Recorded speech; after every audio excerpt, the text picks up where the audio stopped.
스가랴 11장 4절에서 6절까지 말씀 묵상하겠습니다. 11장 4절에서 6절까지 말씀입니다. 저 말씀 읽겠습니다. 여호와 나의 하나님이 이르시되 너는 잡혀 죽을 양떼를 먹이라. 사들인 자들은 그들을 잡아도 죄가 없다 하고 판자들은 말하기를 내가 부유하게 되었은즉 여호와께 찬송하리라 하고 그들의 목자들은 그들을 불쌍히 여기지 아니하는도다. 여호와가 말하노라 내가 다시는 이 땅 주민을 불쌍히 여기지 아니하고 그 사람들을 각각 그 이웃의 손과 임금의 손에 넘기리니 그들이 이 땅을 칠지라도 내가 그들의 손에서 건져내지 아니하리라 하시기로. 아멘. 그리스도를 거부하고 멸망하게 될 이스라엘, 하나님께서 흩어진 이스라엘 백성들, 그들을 하나님께서 뿌리셨다, 열방에 흩으셨다, 이런 표현을 쓰셨는데요. 이제 그들이 다시 하나님의 때에 돌아오게 하실 것이다. 그래서 지금 예루살렘으로 돌아와서 성전을 건축하고 있지만 그들은 다시 황폐하여 멸망의 길을 가게 될 것이다 라는 말씀을 하시죠. 하나님의 나라가 크게 번성하게 될 것이다 라는 말씀, 이것은 이제 그리스도와 연결해서 묵상이 되어야 하는 거예요. 하나님께서는 지금 스가랴 선지자를 통해서 예루살렘으로 돌아온 하나님의 백성들, 그들의 이제 장차 되어질 일들에 대해서 이 말씀을 예언하여 기록하신 것인데, 우리가 선지서를 묵상하면서 계속 깨닫는 바이지만 하나님께서는 이스라엘의 멸망과 그 다음 회복을 말씀하실 때 예루살렘으로 다시 돌아올 이스라엘 백성들이 또다시 이전의 모습으로 돌아갈 수밖에 없음을 잘 알고 계세요. 그래서 이제 궁극적으로는 그리스도, 메시아, 기름 부음 받은 자, 이제 왕, 제사장, 선지자를 의미하는 것인데, 사람이 제사장이 되고 왕이 되고 선지자가 되면 그들이 부패하고 타락할 수밖에 없고 그들이 대부분 지도자의 역할을 해야 되는데, 이스라엘 백성들을 이끌고 가는. 근데 그 사명을 제대로 감당하지 못하더라는 거예요. 부패하고 타락할 수밖에 없다는 속성을 너무나 잘 알고 계시기 때문에 이제 하나님께서는 궁극적으로는 하나님의 아들이 직접 사람의 몸을 가지고 이 땅에 오셔서 그리스도로 오신단 말이에요. 왕으로 오시고 제사장이 되시고 참 선지자로 이 땅에 오실 것이라는 거예요.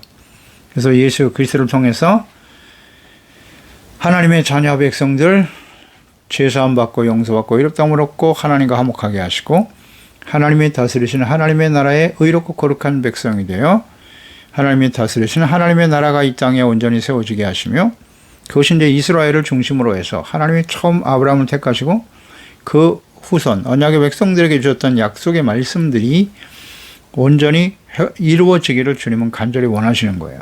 그래서 이 천국 복음이 이스라엘을 중심으로 해서 땅끝까지 모든 민족에게 전파되고 증거되게 하실 것이다. 이것을 이제 선지자들을 통해서 이미 여러 번 말씀하셨고 이 스가랴 선지자를 통해서 다시 한번 확인시켜 주시는 거예요.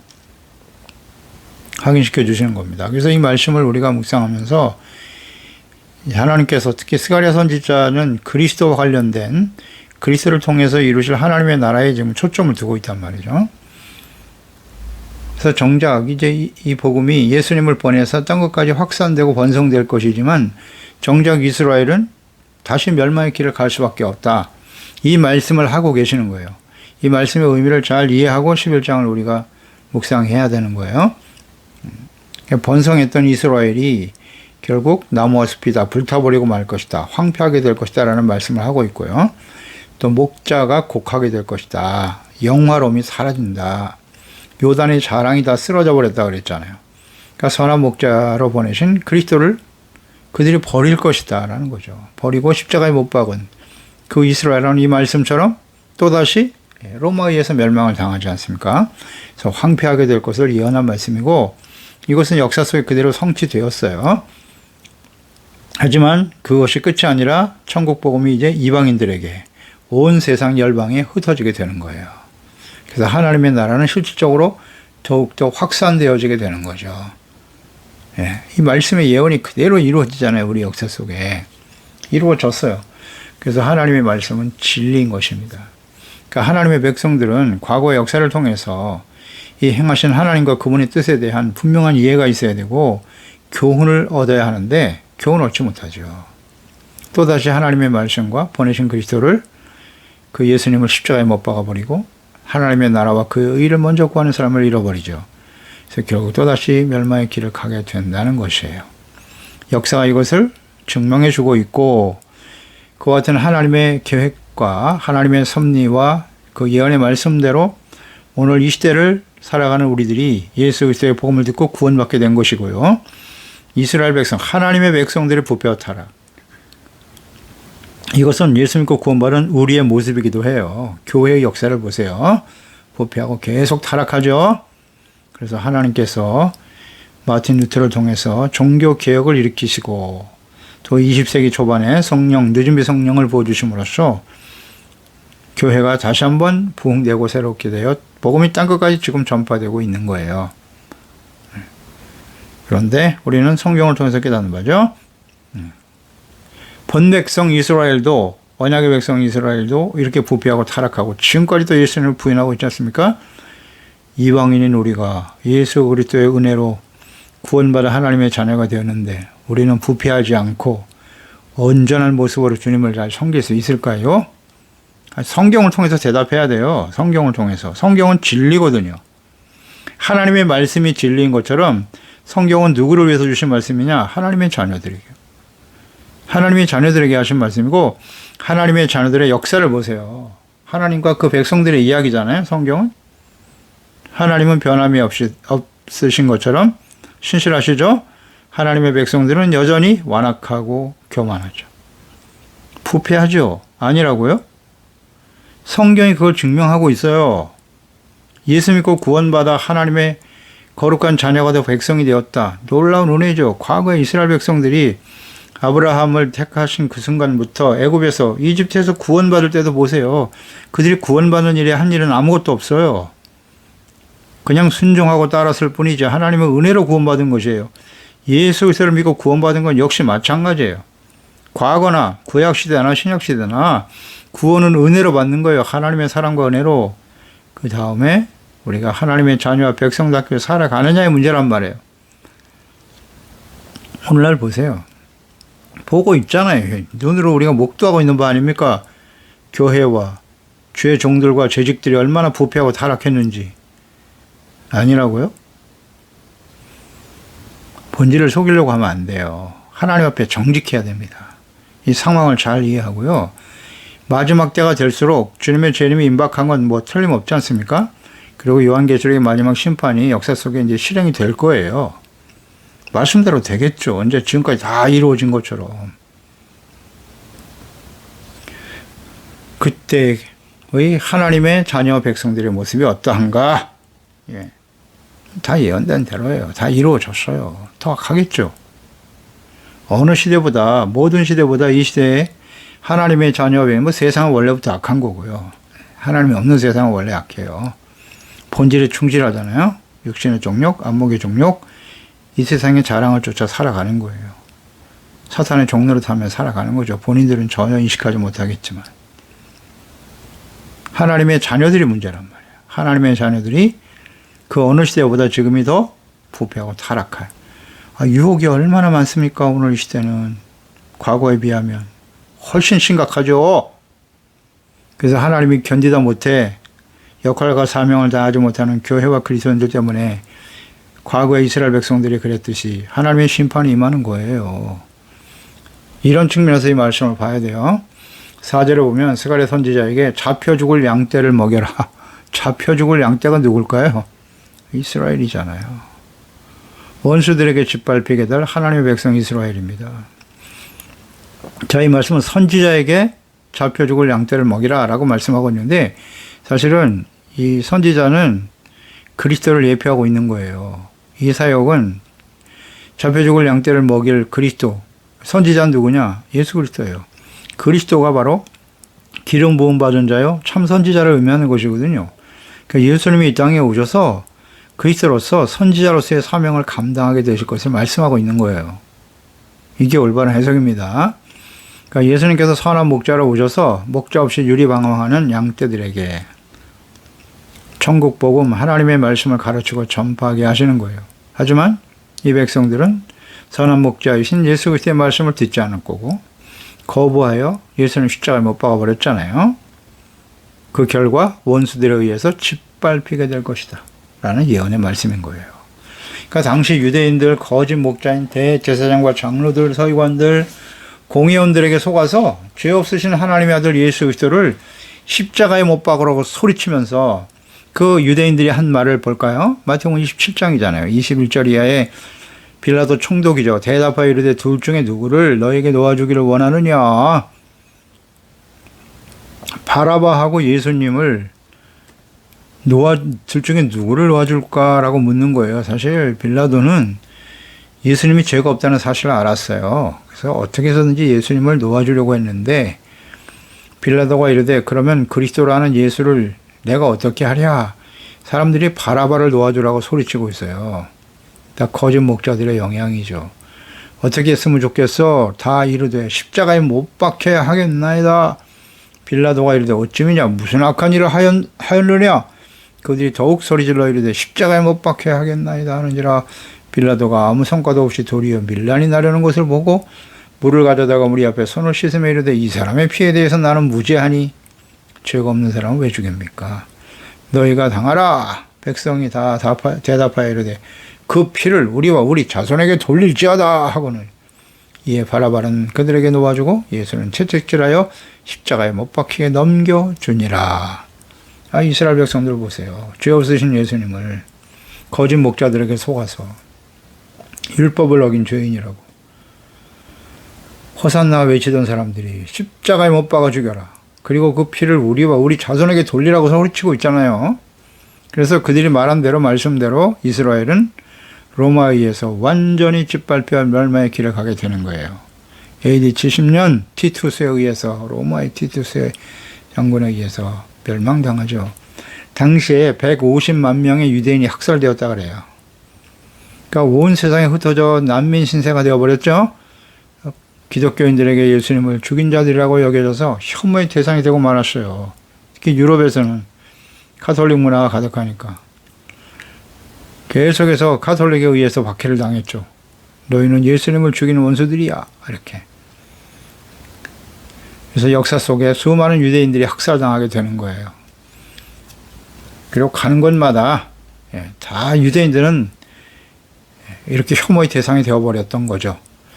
그래서 지금까지 자신들이 예수 그리스도를 인정하지 않죠. 이스라엘은. 그리고 그리스도인들이 자신들을 박해했다라는 역사 속에 박해했다는 이유만을 들어서 아직도 기독교와 복음을 원수로 여겨요. 원수로 여기고 하나님께 그리스도께로 돌아오지 않고 있어요.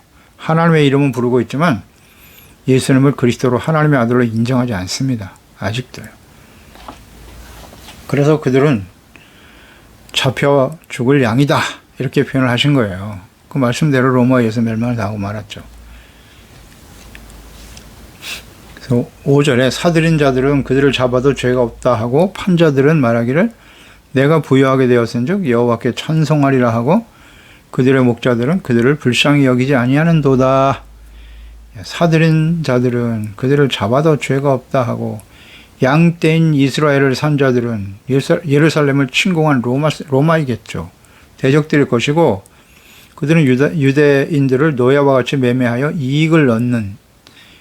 이익을 얻으려고 정복하는 거니까요. 이 판자들은 누구냐? 당시의 거짓 목자들이겠죠. 당시 예수님을 십자가에 내어주었던 대제사장, 서기관, 장로들, 예수님의 제자 가룟 유다 이런 사람들이에요. 그러니까 자신의 백성들이 죄 가운데 죽어가고 악을 행하고 있지만 무관심해요. 관심 없어. 그들 불쌍히 여기지도 않아. 오직 자신들의 사리사욕이죠. 사리사욕을 채우는 일에만 급급하다. 당시에 바리새인들에 대해서 예수께서 하신 말씀이잖아요. 누가복음 16장 13절 이하. 집 하인이 두 주인을 섬길 수 없다.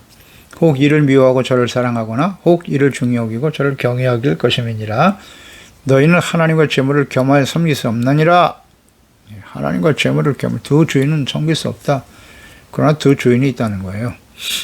사실이잖아요. 바리새인들은 돈을 좋아하는 자들이다. 여기 딱 정확하게 지적하셨죠. 이 모든 것을 듣고 비웃었다. 예수께서 이르시되 너희는 사람 앞에서 스스로 옳다 하는 자들이나 너희 마음을 하나님께서 아시나니 사람 중에 높임을 받는 그것은 하나님 앞에 미움을 받는 것이니라. 아주 결정적인 말씀하셨죠. 그러니까 바리새인들은 하나님의 이름을 부르고 있지만 그들의 주인은 누구냐? 재물이었다는 거죠. 이걸 지적한 거잖아요. 그들은 돈을 좋아하는 자들이라고. 그러니까 자신들의 이익과 돈을 더 중요시 거기에 가치를 두고 살았어요. 사랑과 가치를 돈에 주고 살아가는 종교적인 모습만 가진 사람들이었다는 거죠. 그래서 백성들이 장차 예수님 말씀하셨잖아요. 너희가 돌 위에 돌 하나 남지 않냐고 다 무너질 거라고 멸망당할 것을 아시고 눈물을 흘리셨잖아요. 그런데 거기에 대해서 전혀 무관심해. 관심도 없어요. 백성들이 죽던 말던 자신들의 이익과 권리만 채우면 된다는 거예요. 이것이 악한 지도자들의 특성이죠. 멸망해가는 나라의 지도자들의 모습이기도 하고요. 이것은 모든 역사 속에 계속되어 왔지 않습니까? 오늘날도 마찬가지예요. 이 세상 나라에 자꾸 소망을 두시는데 세상에 뭐 어떤 정치 세력이 일어나서 나면 나라를 부강하게 하고 백성들을 잘 살게 하겠다. 사실은 그렇지 않아요. 세상은 그렇게 움직이지 않아요. 하나님이 없는 세상이기 때문에. 뭐 하나님을 들먹이고 주님의 이름을 들먹이는 지도자들도 있긴 하던데 믿을 수 없어요. 다 자기 권력. 아유, 대제사장들 보세요. 예수님 당시에 율법을 말하고 하나님의 이름을 들먹이면서 그런데 율법을 알고 선지자의 글을 읽는 사람들이 이렇게 분명 하나님께서 선지자들 통해서 말씀하셨던 예수 그리스도를 몰라본단 말입니까? 그리고 그리스도를 십자가에 못 박아버린답니까? 믿으면 안 돼요. 이 세상은 이렇게 악하게 흘러갈 수밖에 없어요. 오직 자기 권력, 자기 이익. 그래서 멸망을 향해서 가는 겁니다. 문제는 뭐 자기 개인의 권력을 위해서 그렇게 흘러가는 사람들은 그렇게 악과 불의와 타협하는 사람이 어쩔 수 없다고 하지만 교회가 그를 동조하고 하나님의 이름을 부르고 뭐 교회 장로라고 해서 거기에 다 그 사람이 옳은 것처럼 그런 사람이 지도자가 돼야 나라가 잘 된다? 이런 어리석은 말을 하면 안 돼요. 성경을 보세요. 성경을. 그건 그 개인의 문제지. 가짜가 많아요. 대부분 다 권력과 이익을 추구하는 사람들이라고 봐야 돼요. 그렇지 않을까요? 과거 예수님 당시에도 그랬는데요. 뭐 예수님 당시 지금 사람들하고 다를까요? 아니요. 더 악하죠. 지금은. 더 악하라고요. 그걸 우린 인정해야만 합니다. 그래서 교회와 그리스도인들이 그런 정치적인 논리에 휩쓸리면 안 돼요. 그건 대부분 다 제가 볼 땐 그건 온전치 않다고 봐요. 성경을 통해서 보세요. 성경을 통해서 무리한 해석이 아닙니다. 이거는. 하나님의 나라는 그렇게 세워지는 게 아니에요. 하나님의 말씀을 듣고 지켜 순종하는 거예요. 의를 행하기 위해서 손해를 보고 불의와 타협하지 않으면 박해와 시련과 어려움을 당할 수밖에 없어요. 세상이 약하거든요. 그래도 의의 길을 따라가는 거예요. 하나님의 말씀을 따라가는 겁니다. 그래서 착함과 의로움과 진실함의 열매를 맺으며 빛을 발하는 거죠. 더 많은 사람들이 예수 그리스도를 믿고 구원받을 수 있도록 하기 위해서. 아닌가요? 이것을 잘 이해해야 합니다. 마태복음 23장 24절 26절에 맹인된 인도자여 하루살이는 걸러내고 낙타는 삼키는도다. 당시의 바리새인들이죠. 화 있을진저 외식하는 서기관과 바리새인들이요 잔과 대접에 겉은 깨끗이 하되 외식하는 신앙이죠. 그 안에는 탐욕과 방탕으로 가득하도다. 눈먼 바리새인이요 너는 먼저 안을 깨끗이 하라. 그리하면 겉도 깨끗하리라. 정확한 지적이시죠. 이것 때문에 예수님을 죽이려고 했던 거예요. 자신들의 실체를 예수님께서 낱낱이 드러내 버리셨거든요. 그러니 살려둘 수가 있나? 교만하고 악한 자들이니까요. 죽이려고 하는 거예요. 회개하고 돌이킬 생각이 전혀 없죠. 할 수도 없고요. 그래서 예수님을 죽인 거라고요. 그 유대인들이 지금도 그 길을 가고 있잖아요. 절대 인정 안 해요. 예수님이 그리스도라는 사실을. 그것을 지금 스가랴 선지를 통해서 이렇게 예언하고 계신 거예요. 그래서 6절에 여호와가 말하노라 내가 다시는 이 땅 주민을 불쌍히 여기지 아니하고 그 사람들을 각각 그 이웃의 손과 임금의 손에 넘기리니 그들이 이 땅을 칠지라도 내가 그들의 손에서 건져내지 아니하리라 하시기로. 자, 하나님께서 이스라엘을 이제 다시는 불쌍히 여기지 않을 것이라고 말씀하시네요. 이 땅 주민을 불쌍히 여기지 않을 거라고. 그래도 바벨론에 의해서 유다가 멸망을 당할 때 북이스라엘 10지파는 이미 아수르에 의해서 멸망을 당했고요. 70년이 지나면 함께 돌아오게 할 것이다 말씀하셨죠. 70년. 그 연단의 시간을 거치고 돌아오면 하나님께서 그들을 불쌍히 여기시겠다는 거예요. 물론 심판할 때도 긍휼이 없는 심판이 시작되어서 그렇게 처참한 멸망의 길을 갔지만 그래도 하나님은 그들을 사랑하시고 불쌍히 여기사 70년의 세월을 지난 후에 다시 돌아오게 하셨어요. 그런데 하나님께서 지금 이스라엘 백성들 예수님을 버리고 로마에 의해서 멸망을 향해 달려가는 그 시대를 이 말씀을 미리 보고 이 예언을 하신 말씀이거든요. 그때는 내가 다시는 이 땅 주민을 불쌍히 여기지 않을 거야 라고 말씀을 버렸어요. 그 사람을 각각 그 이웃의 손에 임금의 손에 대적의 손에 넘겨버릴 거라고. 그래서 그들이 이 땅을 칠지라도 내가 그들의 손에서 건져내지 않을 거야. 완전히 버리는 거네요. 이건 참 놀라운 하나님의 말씀이에요. 두려운 말씀이기도 하고요. 그러니까 긍휼이 없는 심판이 이스라엘에게 임하게 될 것이다. 그러니까 마지막으로 하나님의 아들 그리스도를 보내실 것이지만 그 그리스도를 거부하고 십자가에 죽여버리는 폐역하고 완악한 이스라엘, 언약의 백성 이스라엘, 하나님이 다시는 긍휼히 여기지 않는다고요. 그러니까 이들이 70년 만에 바벨론의 포로가 되어 돌아와서 성전을 지금 건축하고 있는 상황이잖아요.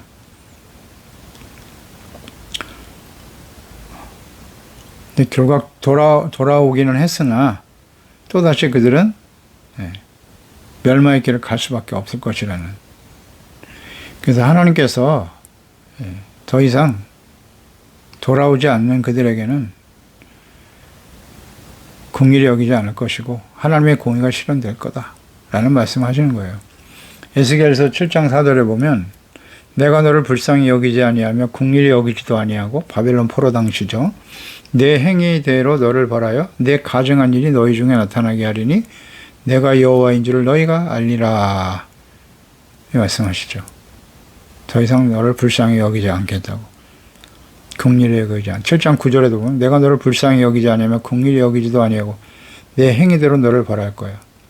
너의 가증한 일이 너희 중에 나타나게 하리니 나 여호와가 때리는 이임을 내가 알리라. 하나님은 채찍으로 때리시는 분이라고 분명히 말씀하잖아요. 불쌍히 여기지 않을 것이다.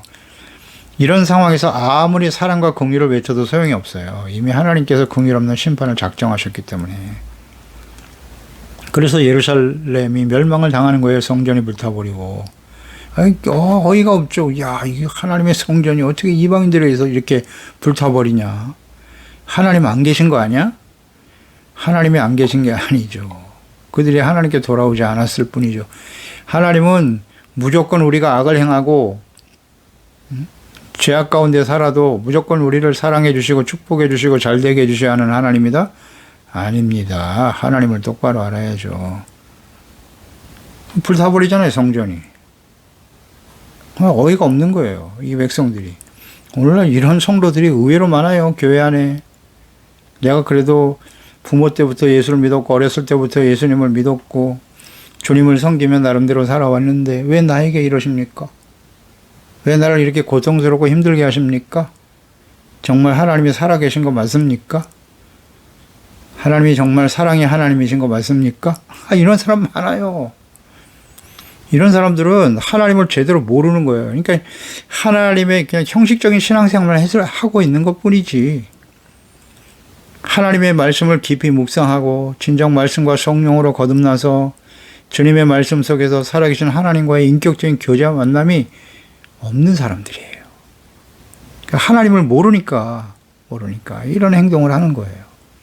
보세요. 하나님은 끊임없이 죄에 대해서 깨우쳐 주시고 돌아오기를 기다리고 계시지만 끝까지 하나님의 말씀을 듣기를 거부하고 일단 듣질 않잖아. 하나님의 말씀을. 그렇죠? 주일날 가서 말씀 한번 듣는 그냥 예배 드리러 가는 거지 말씀을 듣고 그 말씀 앞에서 내가 나의 잘못을 깨닫고 회개하고 돌이키고 용서받고자 하는 이런 의미 자체를 모르고 예배 드리는 사람이 얼마나 많은지 그냥 예배만 열심히 드리면 그게 의인 줄 알아요. 너무 안타까워서 계속 말씀드리는 겁니다. 예배 자체가 의가 아니라고요. 그 형식 자체가 의로운 게 아니에요. 왜 예배를 드려야 하는지 의미를 똑바로 알아야 될 거 아니에요. 왜 우리가 말씀을 들어야 하는지 그냥 듣는 겁니까? 습관이에요? 이거 안 들으면 나한테 뭔가 해가 일어날 것 같아서 그래도 이 말씀을 들으면 하나님이 나에게 뭘 도와주시겠지. 이런 막연한 생각으로 신앙생활하면 안 돼요. 하나님 그런 분이 아니세요. 말씀을 들어도 깨닫고 회개하고 돌이키지 않으면 긍휼이 없는 심판이 임해요. 그게 하나님의 공의입니다. 말씀하시잖아요. 내가 너를 불쌍히. 너가 누굽니까? 하나님의 백성이잖아. 하나님의 자녀들. 불쌍히 여기지 않을 거라고. 그래서 그대로 이루어졌죠. 그런데 또다시 지금 예루살렘에 돌아와서 성전이 건축되고 있는데 이 말씀을 또 하시네요. 스가랴 선지자.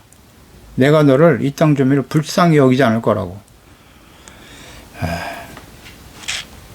이 말씀을 들었는데 결국 언약의 백성 이스라엘은 또다시 멸망의 길을 갈 수밖에 없게 되죠. 500년의 시간이 흘렀어요. 이제 말라기까지 우리가 묵상을 해볼 건데 그 이후에 더 이상 하실 말씀이 없어요. 모든 계시는 다 구약 성경의 선지자를 통해서 다 말씀하셨고 예수님이 이 땅에 오실 것이다. 그리스도를 통해서 이루실 것이다. 라는 것을 아주 분명히 말씀하고 있는 거예요.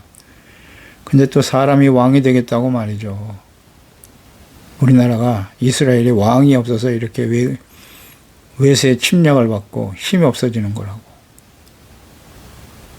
이렇게 생각한단 말이에요. 역사를 보면 그래요. 또 이스라엘이 그렇게 흘러가요. 그래서 결국 그들은 멸망의 길을 갈 수밖에 없을 것이라고 이 말씀을 하고 계시는 거죠.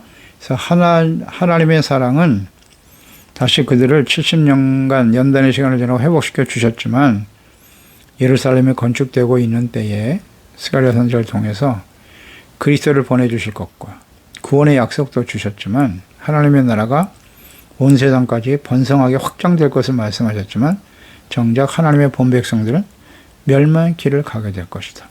가슴 아픈 예언의 말씀을 지금 전하고 계신 겁니다. 그리고 그 말씀대로 이루어지고 말았어요. 로마에서 멸망당한 이스라엘 어떻게 됐나요? 하나님 뭐라고 말씀해요? 다시는 너희를 불쌍히 여기지 않을 거라고. 이 말씀 참 기네요. 내가 다시는 이 땅 주민을 불쌍히 여기지 아니하고 언제까지일까요? 다시는 불쌍히 여기지 않는다는 말씀은요. 우리가 종종 이 말씀을 내야 하잖아요. 하나님은 여러 번 결심하셨어요. 이거 애굽에서 나올 때부터 광야 생활을 할 때부터 하나님께서는 이 백성 안 되겠다. 모세야 싹 쓸어버리고 다시 시작하자. 여러 번 말씀하실 때마다 모세가 하나님 앞에 중보하고 불쌍히 여겨달라고 기도할 때 뜻을 돌이키시고 소망이 없어요. 그러니까 이거 안 되겠다. 내가 다시는 이제 예수님 십자가에 못 박는 거 보고 예수님께서 다시 뭘 다 알고 계셨지만은 그래도 회개하고 돌아올 줄 알았더니 그렇지 않더라는 거잖아요. 이방인들은 오히려 듣고 복을 듣고 구원받았어요. 물론 예루살렘에도 부흥이 일어났죠. 사도행전 이제 시작에 보면 부흥이 일어나기도 했지만 이 복음이 끊임없이 방해하잖아요. 또 복음 제자들을 막 박해하고 말입니다. 그래서 복음이 확산되죠. 이방에. 그래서 이방이 확산돼서 사도 바울 이방의 사도로 부름받은 사도 바울을 통해서 복음이 전파되죠. 이방의 복음 전파할 때 주로 이제 유대인들의 회당을 중심으로 해서 복음이 전파됐는데 그 이방인들에게 복음을 전할 때 사도행전 보세요. 오히려 이방인들은 듣고 기뻐하고 즐거워하는데 정작 유대인들이 박해를 해. 거부하고 사도 바울 죽이려고 하고 죽었었죠. 돌 맞아 죽기도 했어요. 사도 바울 죽다가 살아났죠. 정작 박해하고 방해하는 사람은 유대인들이었다고요. 그러니 하나님께서 야 내가 다시는 너희를 불쌍히 여기지 않을 것이다. 언제까지? 회개하고 돌아오면 용서해 주세요. 그러니까 이 말씀은 이스라엘 백성들이 정말 오랜 시간 동안 회개하고 돌이키지 않을 것이라는 말씀과 같은 의미예요. 그렇지 않나요? 하나님은요 회개하면 무조건 용서해 주세요. 그런데 이 백성들이 다시는 불쌍히 여기지 않는다는 것은 이들이 회개하고 돌이키지 않을 것이라는 거예요. 보세요. 그래서 2000년이 흘렀어요. 2000년의 역사를 한번 돌이켜보세요. 물론 혐오의 대상이 되고 카톨릭과 기독교에 의해서 카톨릭 세력들에 의해서 엄청난 박해를 당한 건 사실이에요. 그럼 왜 우리 민족이 이러한 일들을 경험하게 되는가? 그리고 겸손히 깨닫고 회개하고 돌이켜야 되는데 역사를 보면 회개한 역사가 없어요. 오히려 더 반감만 커져가고 있었죠. 그러니까 하나님의 불쌍히 여기지 돌이키지 않으니까 지금까지 계속된 거예요. 그래서 1948년에 비로소 이 이스라엘이 회복이 되는 건데 마지막 기회를 주는 거예요. 이제 하나님께서 사랑과 공의를 베풀어 주셔서 돌이키게 하셨는데 과연 이들이 돌아올까요? 돌아오지 못할 거예요. 역사가 그렇게 흘러가는 거죠. 지금까지도 그들은 그리스도를 인정 안 합니다. 예수님을 통해서 장사하고 있죠, 지금. 베들레헴, 예루살렘, 사람들이 성지순례 하는 건 열어주죠. 돈 벌어야 되니까. 그것 때문에 열어주고 있는 것이지, 그들이 무슨 예수님을 인정하고, 전혀 그렇지 않아요. 인정 안 합니다. 돌아오지 못할 거예요. 그래서 기회를 주고 계시다가, 이제는 또다시 말씀대로 내가 그들을 긍휼히 여기지 아니하리라. 심판이 시작되는 거죠. 교회 역시 마찬가지예요. 교회와 그리스도인 이스라엘, 하나님의 본백성들이 이렇게 돌이키지 못하는데 이스라엘, 이방인 중에 구원받은 이스라엘이 아닌 우린 이방인이잖아요. 구원받은 교회와 그리스도인들, 그들이 훨씬 더 신실하고 믿음이 좋고 과거의 이스라엘 백성들보다 더 나은 사람들일까요? 아니요. 더 악하죠. 그래서 결국 하나님의 자녀 백성들이 돌아오기를 기다리고 계시다가 돌이키지 않으면 이제 긍휼이 없는 심판이 이 땅에 쏟아지는 것이 바로 예수님의 재림과 마지막 요한계시록의 심판이 될 것이다. 아주 분명하죠. 이 말씀만 남아 있어요. 그런 시대에 우리가 지금 살고 있는 겁니다. 그래서 이 말씀을 왜 하시는 겁니까? 하나님께서. 왜 기록하여 남기셨나요? 책망과 교훈을 얻으라고.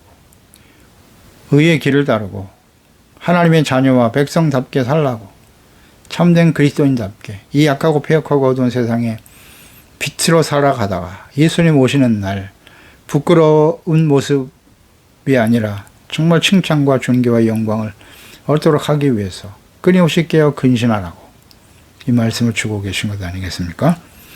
기도하겠습니다. 하나님 아버지 은혜와 사랑을 감사합니다. 오늘도 하나님께서 말씀을 통하여 다시 한번 예수 그리스도를 보내주실 것과 그들을 거부함으로써 이 하나님의 공의 앞에 또다시 멸망의 길을 갈 수밖에 없는 하나님의 백성들에 대한 예언의 말씀을 기록하셨고 그 말씀대로 되고 말았네요. 이 하나님의 은혜로 구원받은 이방인 중에 구원받은 저희들이 아닙니까? 이제 이 세상은 또다시 부패하고 타락한 목자들과 하나님의 자녀들로 인해서 세상은 하나님의 진노의 심판 가운데 떨어질 수밖에 없겠죠.